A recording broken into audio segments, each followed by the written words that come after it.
আজ বানাবো মাটনের সাদা কোরমা। উপকরণগুলো দেখে নিই। পেঁয়াজ, কাঁচা লঙ্কা, জুলিয়ান করা আদা, বারিস্তা। আগে থেকে মাংসটা দই, আদা, রসুন ও নুন দিয়ে হালকা ম্যারিনেট করে রাখা হয়েছিল। কড়াইয়ে গোটা গরম মশলার ফোড়ন দিয়ে আদা রসুন বাটাটা দিয়ে কষতে কষতে ম্যারিনেটেড মাংসটা দিয়ে দেব। ভালো করে বেশ কিছুক্ষণ ভাপে কষার পর দিয়ে দেব কাঁচা লঙ্কা কুচোগুলো।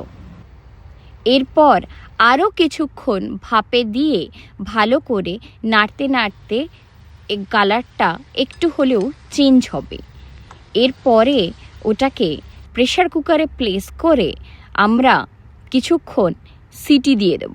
2 থেকে 4টে সিটি দিয়েই যদি মাংস সেদ্ধ না হয় তাহলে বুঝতে হবে আরেকবার সিটি দিতে হবে।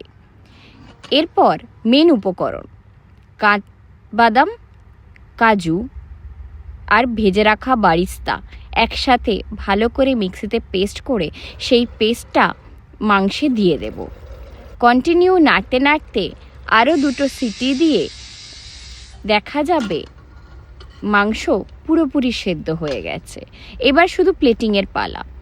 মাংসটা প্লেটিং করে শেষে কাঁচা লঙ্কা, বারিস্তা আর জুলিয়ান করা আদা দিয়ে পরিবেশন করুন। এক্ষেত্রে বলে রাখি, আমি যে গরম জল ব্যবহার করেছিলাম সেটা ফুটন্ত, আর মাংস ছিল 500 গ্রাম।